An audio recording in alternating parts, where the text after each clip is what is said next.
অষ্টমীতে ঠিক বলো না আসছো তুমি কটায়? সত্যি করে বলো না, করো না আমায় চলো না। সত্যি করে বলো না, করো না আমায় চলো না।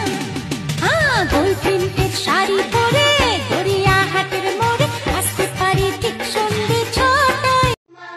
আশ্বিন মাসে দুগ্গা এলো আইলো বাপের বাড়িতে, সোনায় মোড়া অলংকারে কনকা বাড়ির শাড়িতে। আসে পারে পারে বছর ঘুরে ঘুরে তোমা আসে নতুন সাজে।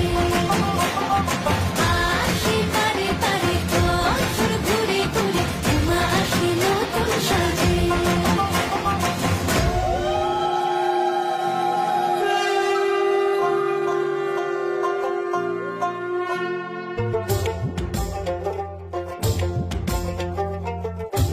প্যান্ডেলে মা এসে গেল, পুজো শুরু হয়ে গেল।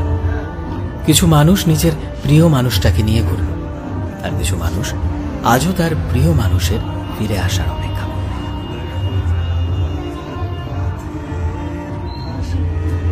জীবনে এতটা বড় না হলেও পারতাম অন্তত পুজো নিয়ে মাতামাতি তো করতাম।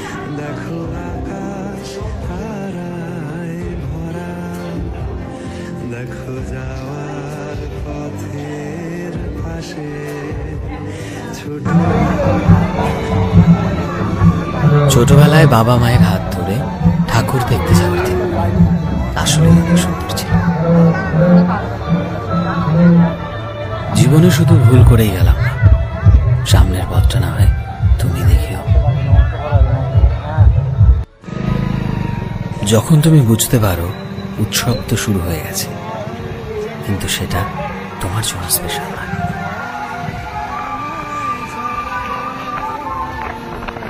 ছোটবেলায় পুজো নিয়ে কত আনন্দ থাকতো, আর এখন পুজোর মাত্র কিছুদিন বাকি, তবু মনেই হচ্ছে না যে আরো একটা শরৎ এসে পড়েছে।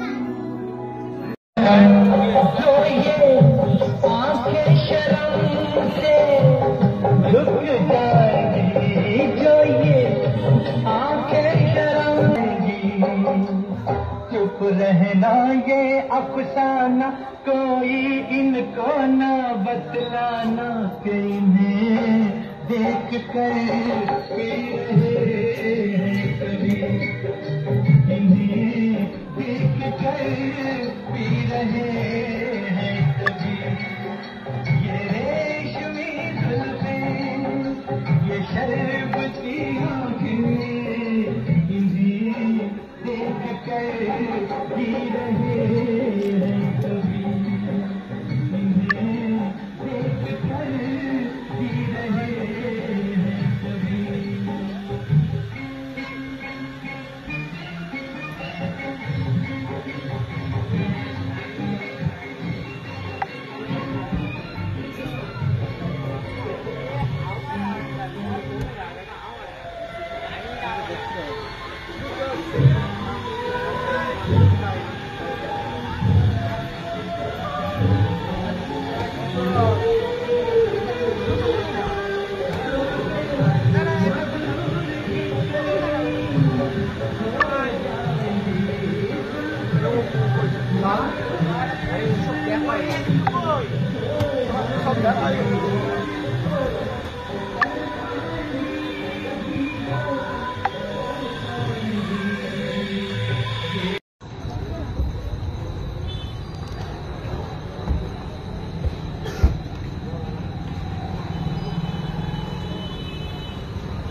প্রাণ লো আবার আইলো উমা বাড়িতে, আইলো আমার প্রাণ লো আবার আইলো উমা বাড়িতে।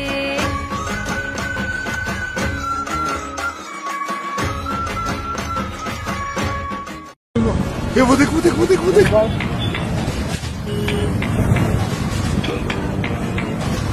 इसका टेक्नोलॉजी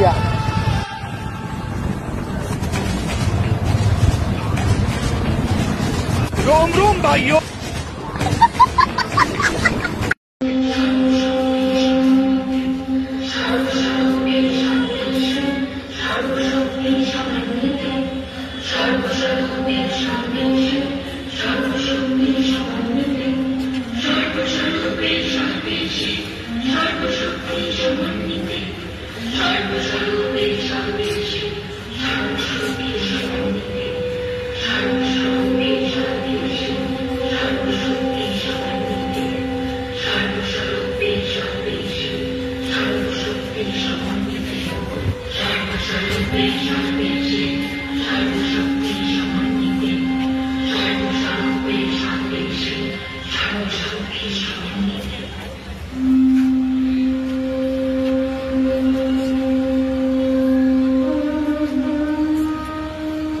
আগুন থেকে আবির্ভাবে অতি আগুন। আগুন ছিল হাতের মুঠোয়, চোখের কোণে। 10 হাতে কাজ সামনে নিত সেই মেয়েটাই শ্বশুরপুরীর দখল করে।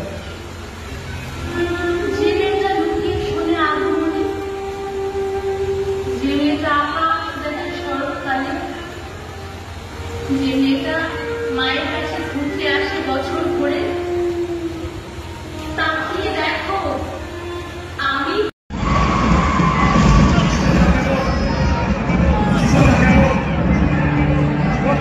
देश के दुश्मनों ने आपकी आत्मा पर हमला करने का दुस्साहस किया और आतंकियों की बची खुची जमीन को भी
সব হাকে কোমর বেঁধে আয়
गलज्जल प्रवाह पावितस्थले कलेवलम्ब्य लम्बितां भुजंग तुंग मालिकान्तमड्डमड्डमड्डमन्निनादवड्डमर्वयं चकार चण्ड ताण्डवं तनोतु नः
শেষ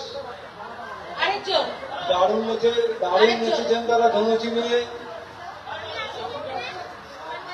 আরেকজন কে আসবে? আচ্ছা যারা এদিক দিয়ে আসেনি এদিক দিয়ে একবার ওরা আসুক। হ্যাঁ এদিক দিয়ে তোমরা একজন আসুক না। দর্শক থেকে অনুরোধ এসছে যারা ধনুচি নাচছেন তাদের ধনুচির মধ্যে যে শুক্ল শুক্ল আগুন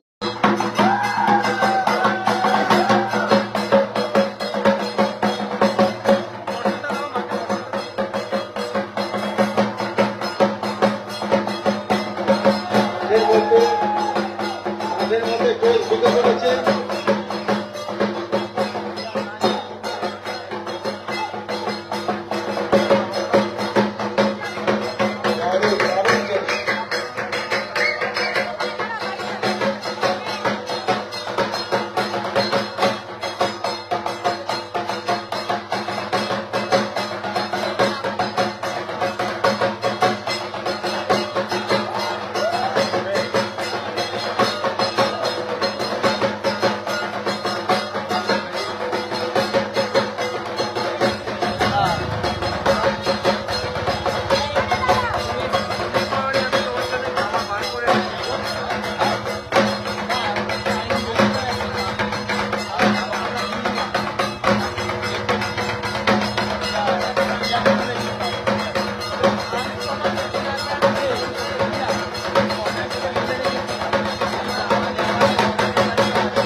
খেলা শেষ হলো। সারা ওয়েস্ট বেঙ্গলের যত যারা না প্রতিযোগী শাড়ি পরে না চুড়িদার পরে না উভয়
আশ্বিন মাসে তোকা এলো আইলো বাপের বাড়িতে সোনায় মোড়া অলংকারে কলকা পাড়ের শাড়িতে আসে পারে পারে বছর ঘুরে ঘুরে মা আসে নতুন সাজে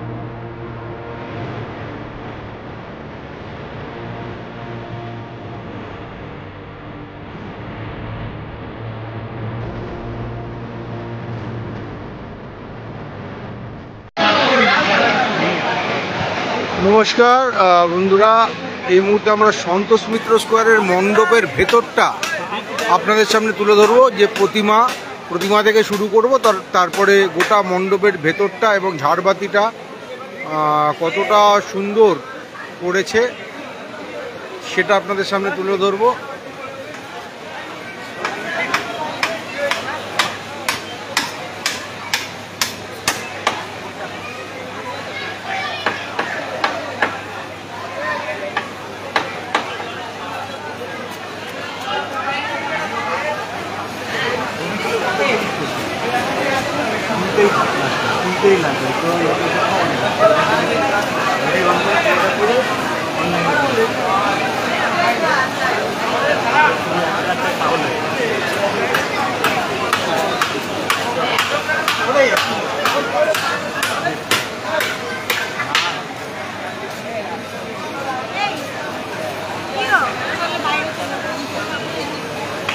এই এখন নমো করেছি।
নমস্কার, একটা অসাধারণ মণ্ডপের সামনে আমরা চলে এসেছি, হরিদেবপুর 41 পল্লী, যাদের এবছরের থিম যন্ত্র এবং মানব। অর্থাৎ সভ্যতার ইতিহাস থেকে মানুষ যেভাবে যন্ত্রের ব্যবহার করে আসছে এবং পরবর্তীকালে এই মুহূর্তে দাঁড়িয়ে এআই এর সময় যেভাবে যন্ত্র নির্ভর হয়ে পড়েছে মানুষ, সেই বিষয়টাকে তুলে ধরা হয়েছে।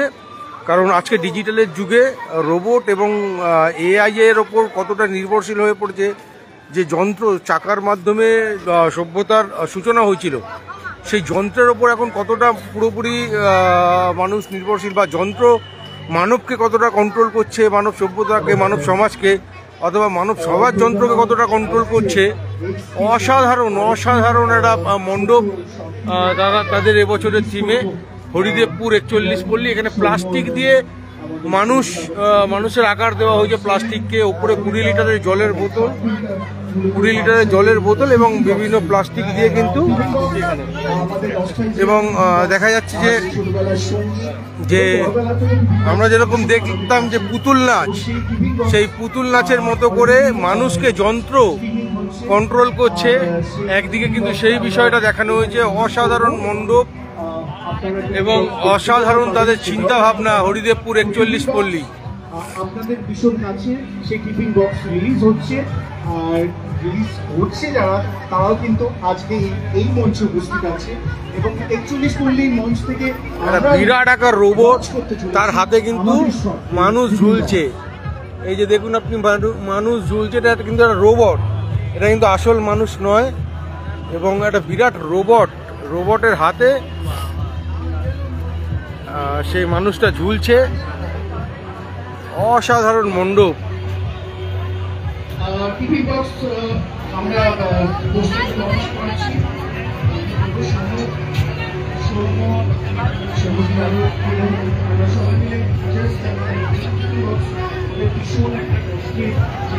এবং দেখুন কত ঘড়ি, এবং ঘড়ির সঙ্গে কিভাবে মানুষকে যুক্ত করা হয়েছে, এবং কত বড় একটা রোবট যার হাতে মানুষ কন্ট্রোল হচ্ছে, রোবটের হাতে মানুষ কন্ট্রোল হচ্ছে। অসাধারণ চিন্তা ভাবনা। যে শিল্পী এই মণ্ডপটা তৈরি করেছেন, সত্যিই তাকে কুর্নিশ জানানোর মতো একটা মণ্ডপ। অসাধারণ এক কথায় বলা যেতে পারে। এবং আরও বিষয় রয়েছে এখানে দেখার মতো, সবটা আপনাদের সামনে তুলে ধরবো।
অসাধারণ একটা মণ্ডপ, হরিদেবপুর 41 পল্লী।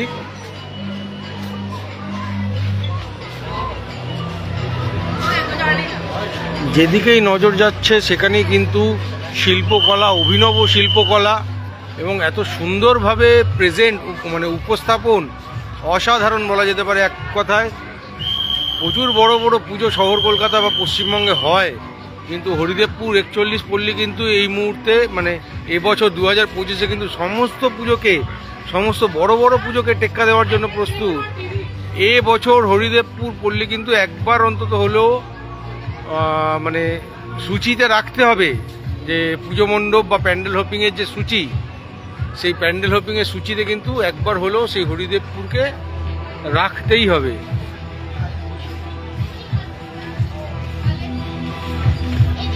এবং আবহ সঙ্গীত সেটাও কিন্তু অত্যন্ত সুন্দর।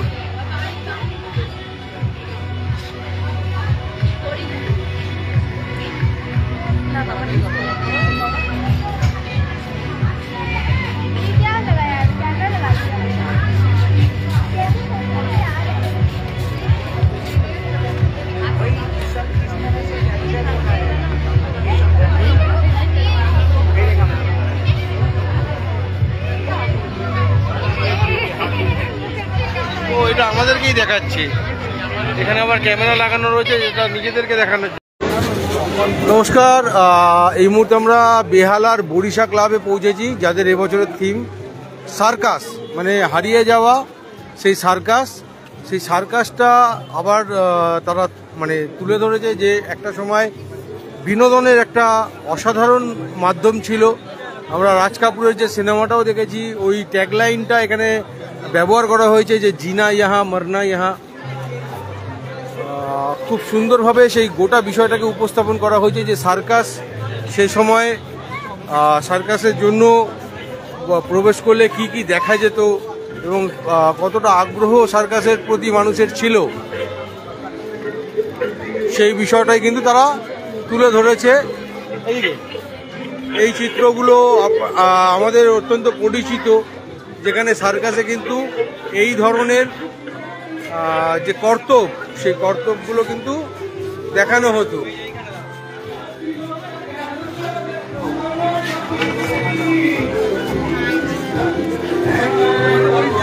খুব সুন্দরভাবে সেটাকে উপস্থাপিত করেছে এবং ভেতরটা প্রবেশ করলে আপনারা বুঝতে পারবেন যে কতটা সুন্দর এই মণ্ডপটা তারা তৈরি করেছে। বরিশা ক্লাব বেহালা।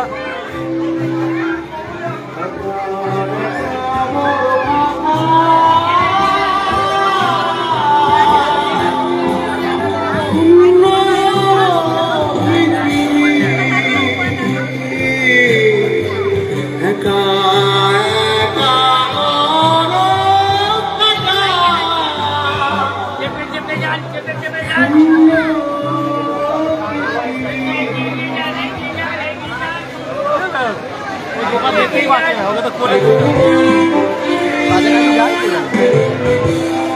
ঠাকুরটা দেখে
লাইভ সার্কাস এখানে চলছে।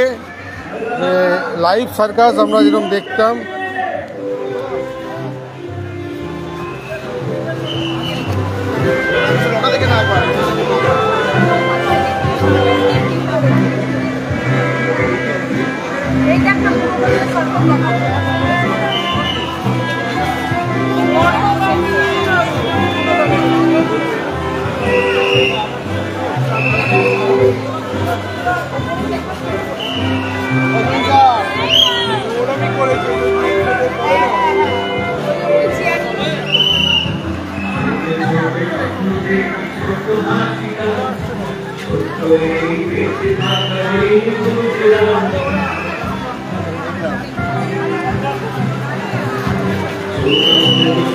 Thank you.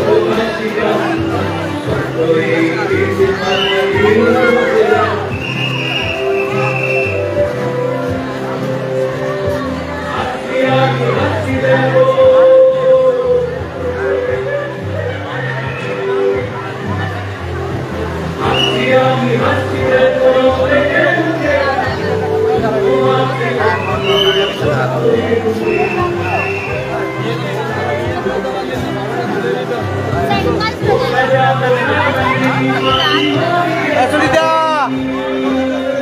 সুনিতা,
দেবী ঘটে দেবী মণ্ডপটা একেবারে একটা দেবী ঘট যাকে বলে, সেই দেবী ঘট অপূর্ব সুন্দর একটা মণ্ডপ।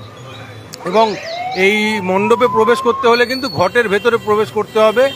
এটা হচ্ছে হরিদেবপুর পল্লী উন্নয়ন সমিতি, খুব সুন্দর এবছর তাদের থিম। তাদের সঙ্গে কথা বলবো। বলছি থিম কি আপনাদের?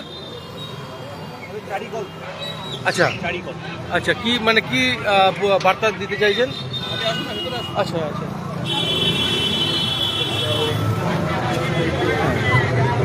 ঘট, পট, ছড়া, হ্যাঁ, এবং মূর্তি। আচ্ছা, গ্রাম বাংলায় যে আদি অনন্তকাল ধরে যে চারটে জিনিসের উপর পুজো হয়ে থাকে, সেইটাই আমাদের এবারের পুজোর বিষয় ভাবনা। চারি কল্প, চারি মানে বাংলার চার, কল্প হচ্ছে যে চারটে প্রথা এখানে দেখানো হয়েছে। আচ্ছা, সেই অনুযায়ী ঘট, পট, ছড়া, মূর্তি।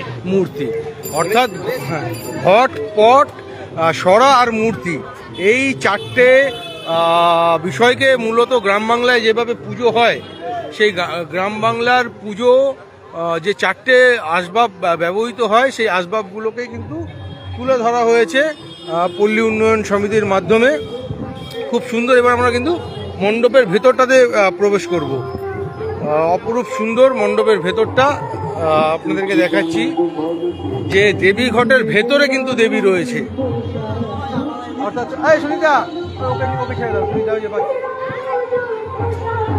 দেবী ঘটের ভেতরে আমরা প্রবেশ করব।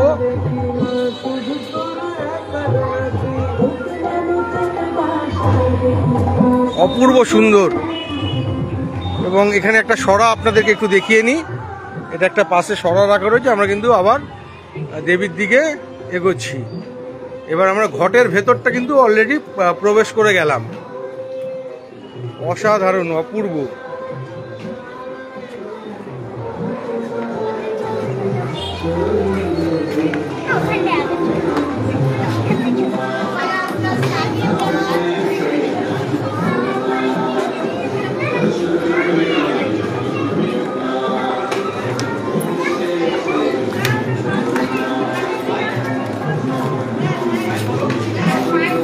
কিছু বিশেষ বিশেষ মণ্ডপ এবং বিশেষ বিশেষ প্রতিমা আপনাদের সামনে উপস্থাপন করার আমাদের যে প্রয়াস, তার মাঝখানে কিন্তু এই পল্লী উন্নয়ন সমিতির যে মানে ঘট, পট, ছড়া এবং মূর্তি, এই চারটে বিষয়ের ওপর যে তাদের এবছরের থিম, সেটা কিন্তু তুলে ধরার চেষ্টা করছি। এবং খুব সুন্দরভাবে তারা তাদের এই যে ভাবনা বা শিল্পকলা, সেটা উপস্থাপন করেছে।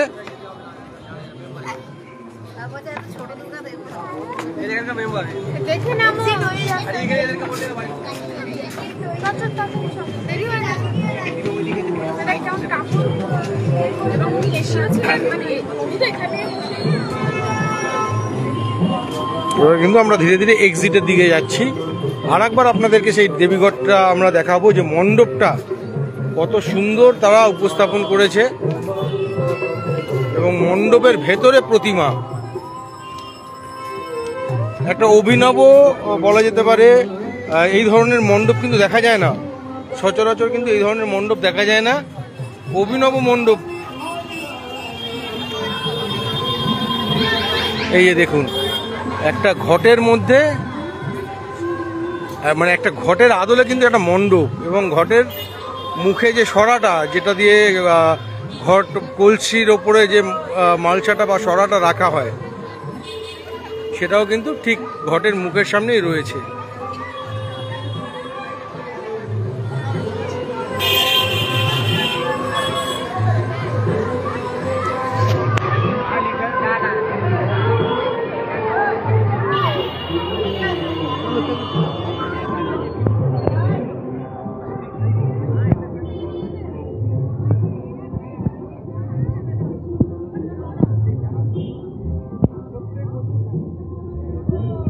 মণ্ডপ কেমন লাগলো? ভালো লেগেছে।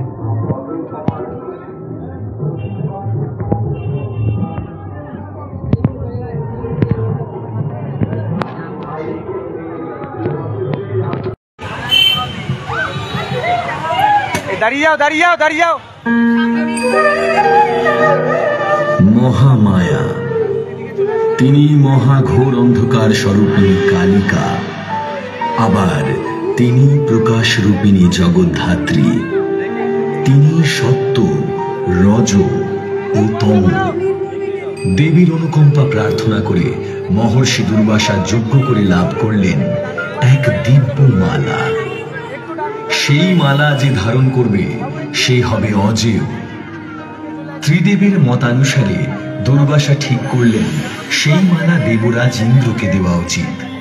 ইন্দ্র, যিনি বর্ষা ও ফসলের দেবতা, তার প্রতি মানুষের যজ্ঞে ও পূজায় তার অহংকার বৃদ্ধি পাচ্ছিল উত্তরোত্তর। মহর্ষি দুর্বাসার বিজয়মাল্য লাভ করে তিনি তা তাচ্ছিল্য ভরে পরিয়ে দিলেন তার বাহন ঐরাবতকে। কিন্তু ঐরাবত সেই মালার তেজ সহ্য করতে না পেরে তা ছুঁড়ে ফেলে দিল। ঐরাবতের এই কর্মে এবং দেবরাজ ইন্দ্রের এই আচরণে ক্ষুব্ধ হয়ে দুর্বাসা দেবতাদের অভিশাপ দিলেন, তোমরা শ্রীহীন হবে। দুর্বাসার অভিশাপে সমস্ত দেবতারা শ্রীহীন হলেন, কারণ শ্রী অর্থাৎ লক্ষ্মী তাদের ত্যাগ করে ক্ষীর সাগরেই বিলীন হয়েছেন। এমতাবস্থায় শ্রী বিষ্ণু বললেন, দেবতাদের শক্তি ও শ্রী ফিরিয়ে আনতে হলে করতে হবে সমুদ্র মন্থন। কিন্তু সমুদ্র মন্থন করার মতো শক্তি তখন দেবতাদের নেই। তারা একক প্রচেষ্টায় ক্ষীরসাগরের জলে মন্থন করতে পারবেন না বুঝতে পেরে যখন সমস্ত আশা ত্যাগ করছেন, দেবাদিদেব উপায় দিলেন, এই বৃহৎ কর্মযজ্ঞে শুধু দেবতারা নয়, দৈত্যরাও অংশগ্রহণ করবে। তাদের ছাড়া এই কাজ সম্ভব নয়। দেবতাদের অনুরোধে মন্দার পর্বত মন্থন দণ্ড হতে রাজি হলেন। কিন্তু সমস্যা দেখা দিল মন্থন রজ্জু নিয়ে। দেবতা এবং অসুরদের মিলিত আকর্ষণ বিকর্ষণের শক্তি সহ্য করতে পারবে এমন রজ্জু কোথায়? নাগরাজ বাসুকীকে অনুরোধ করা হলো রজ্জু হতে, এবং মহাদেবের আশীর্বাদে তিনি হলেন মন্থন রজ্জু। অতঃপর শুরু হলো বিরাট সাগর মন্থন। ভগবান বিষ্ণু হলেন মন্থনের নির্দেশদাতা। সুর ও অসুরদের সমস্ত শক্তি দিয়ে বিরাট সাগরের জলে উৎপন্ন হলো বিশাল ঘূর্ণন। আর সেই ঘূর্ণনে তৈরি হলো আরেক সমস্যা। মন্দার পর্বত ধীরে ধীরে ডুবে যেতে লাগলেন সমুদ্রের গর্ভে, এবং তাতে মন্থন ধীর হতে লাগল। অতঃপর ভগবান শ্রীহরি ধারণ করলেন তার দ্বিতীয় অবতার, কুর্মাবতার। এক বিরাট কচ্ছপের আকার ধারণ করে তিনি মন্দার পর্বতকে তার পৃষ্ঠে স্থান দিলেন এবং মন্থন পুনরায় শুরু হলো। আর তারপরে সমুদ্র থেকে উঠে আসতে লাগলো এক একটি করে দুর্লভ বস্তু। চন্দ্রদেব, কল্পতরু, পারিজাত, কামধেনু, উচ্চৈশ্রবা, ঐরাবত, নানাবিধ রত্ন, মণি, মাণিক্য, অপ্সরাগণ, দেবী বারুণী, কৌস্তভমুনি, পাঞ্চজন্য শঙ্খ, কৌমুদকী গদা এবং দেবী লক্ষ্মী। এইসবে উৎসাহিত হয়ে আবার চলল সমুদ্র মন্থন। তবে এইবার এক গভীর সংকট সৃষ্টি হল অতিরিক্ত তেজে মন্থনের কারণে। নাগরাজ বাসুকীর শরীর থেকে নির্গত হওয়া বিষ সৃষ্টি করল কালান্তক গরল হলাহলে, যার প্রভাবে সমস্ত সৃষ্টি, দেবতা এবং অসুররা ধীরে ধীরে স্তিমিত হয়ে পড়েন। সৃষ্টিকে ধ্বংস হওয়ার আশঙ্কা থেকে মুক্ত করতে ব্রহ্মা দেবাদিদেব মহাদেবকে অনুরোধ করলেন এবং ভোলা মহেশ্বর তার অনুরোধে পান করলেন ভয়ঙ্কর কালকূট বিষ, যার ফলে তার কণ্ঠ হয়ে গেল নীল বর্ণ এবং তার নাম হল নীলকণ্ঠ। বিষের প্রভাব মুক্ত হয়ে পুনরায় মন্থন করার পর অবশেষে সমুদ্রের বুক থেকে উঠে এলেন ধন্বন্তরী এবং সঙ্গে উঠল পরম বস্তু অমৃত, যা পান করলে অমরত্ব লাভ করবে যে কেউ।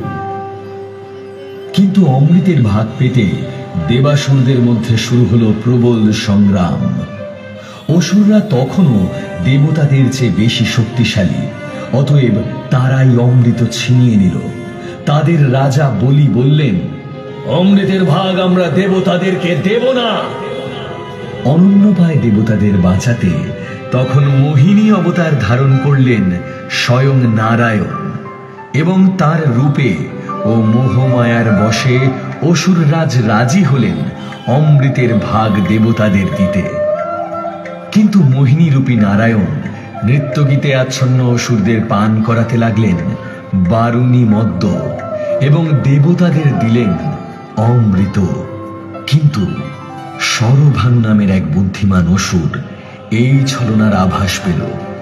সে দেবতাদের রূপ ধারণ করে অমৃত লাভের আশায় স্থান নিল দেবতাদের মধ্যে। মোহিনী যখন তাকে অমৃত পান করাচ্ছে, তখন চন্দ্র ও সূর্য তার পরিচয় প্রকাশ করে। সরভানু অমৃত পান করে পলায়ন করতে সচেষ্ট হন, কিন্তু নারায়ণ তার সুদর্শন চক্র দিয়ে সরভানুর শিরচ্ছেদ করেন। তবে অমৃতের কল্যাণে সরভানুর মৃত্যু হয় না, তার শীষ হয় রাহু এবং শরীর হয় কেতু। কিন্তু এই ছলনার প্রত্যুত্তরে অসুররা আবারও দেবতাদের বিরুদ্ধে শুরু করে চিরন্তন যুদ্ধ। সে যুদ্ধ আলো আর অন্ধকারের, সে যুদ্ধ মায়া ও মুক্তির, সে যুদ্ধ মহামায়ার লীলা।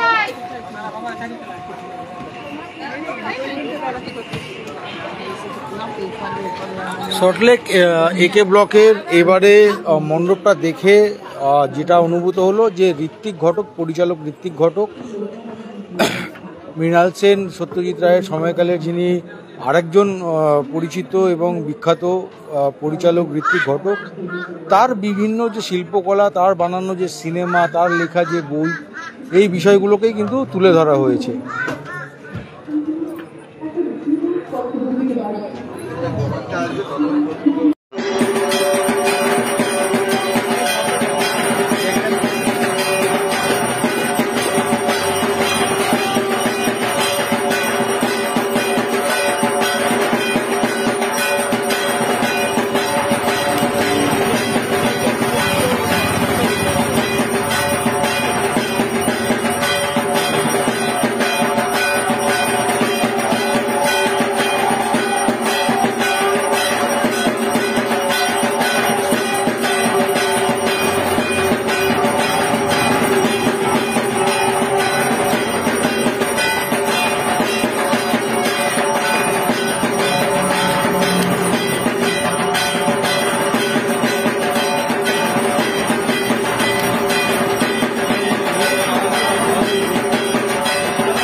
বাবু টুপিটা করে না, ঠান্ডা লেগে যাবে, ওটা পরে থাকুক। আপনি বাঙালি?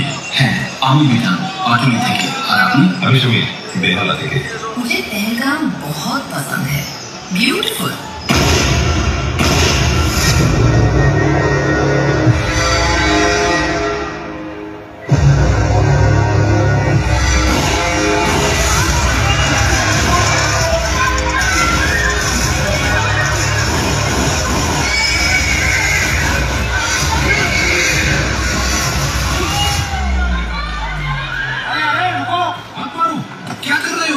हट जाओ यहाँ से।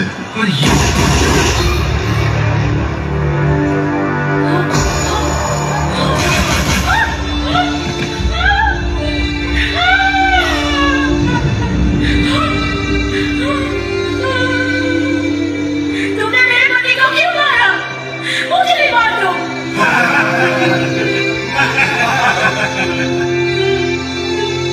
सिंदूर।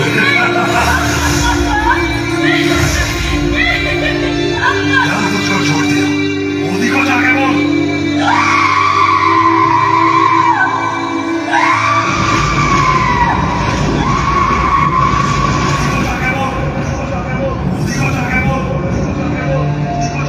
देश के दुश्मनों ने भारत की आत्मा पर हमला करने का दुस्साहस किया। अब आतंकियों की बची खुची जमीन को भी मिट्टी में मिलाने का समय आ गया है। जय हिंद, जय हिंद, जय हिंद।